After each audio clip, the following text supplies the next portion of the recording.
नमस्ते, प्रणाम, जय श्री राम। दोस्तों, मेरा नाम पूजा मिश्रा है। हमारे चैनल का नाम पूजा मिश्रा दिव्य गीत है। आप लोगों को तहे दिल से स्वागत और अभिनंदन करती हूँ। और आप लोगों को मैं एक बेटी विवाह की सुनाने जा रही हूँ। अगर हमारा गाना अच्छा लगे तो ज़्यादा से ज़्यादा शेयर करिए, लाइक और सब्सक्राइब करिए। ऐसे अपना प्यार दुलार आशीर्वाद बनाए रखिए। और जो भी देखिए हमारा फुल वॉच वीडियो करके देखिए। और बहुत बहुत धन्यवाद। जेहि दीना बेटी रे तोहरा जनम भये, भइले भादउआ के रात जी। जेहि दीना बेटी रे तोहरा जनम भये, भइले के रात जी। सासु ननद उठी दिया नाना बारई, पिया मोरा सोए खरिहान जी। सासु ननद उठी दिया नाना बारई, पिया उठी सोए खरिहान जी। जेहि दीना बेटी रे तोहरा जनम भये, भइले भादउआ के रात जी। सासु ननद उठी दिया नाना बारई, पिया मोरा सोए खरिहान जी। हमारी जेठनिया जी पिसुआ न पिसाई, पिया मुँह पूछे न बात जी। हमारी जेठनिया जी पिसुआ न पिसाई, पिया मुँह पूछे न बात जी।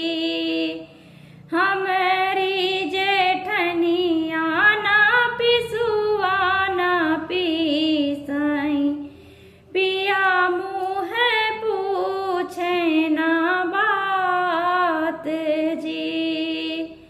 हमारी जेठनिया जी पिसुआ न पिसाई, पिया मुँह पूछे न बात जी। जेहि दीना बेटी हो बाबा वारे खो जाई, पैरे में पड़ी गए छाल जी।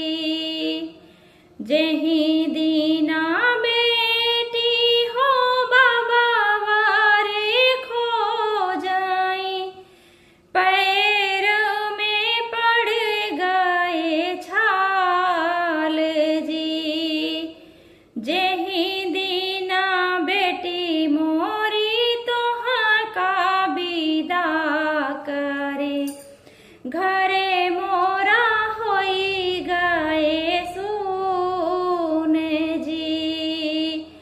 जेहि दीना बेटी मोरी तोहाँ का विदा की है, घरे मोरा होई गए सुन जी। जेहि दीना बेटी मोरी पहुँचू ससुरवा, सासुआ में आरती उतारे जी। जेहि दीना बेटी मोरी पहुँचू ससुरवा,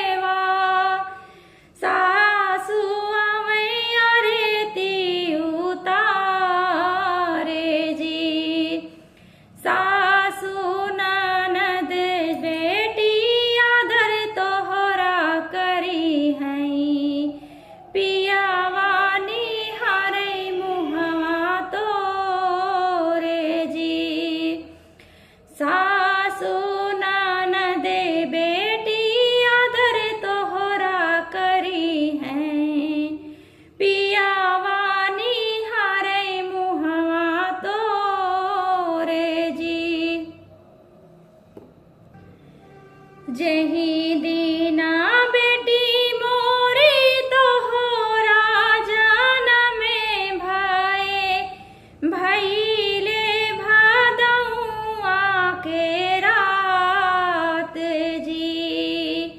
जेहि दीना बेटी मोरी तोहरा जनमे भये, भइले भादउआ के रात जी। सा